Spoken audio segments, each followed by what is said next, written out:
Hello, I show you how to hard reset on LG Optimus Leon. Turn off the phone.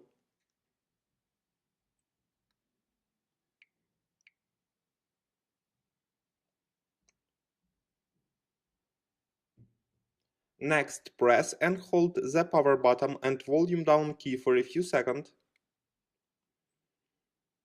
Release and press again the power key when the LG logo appears. Use volume key and power button to select yes. And then choose yes. Your device will now restart. Successfully, the hard reset is completed now. Subscribe to our YouTube channel and rate the video.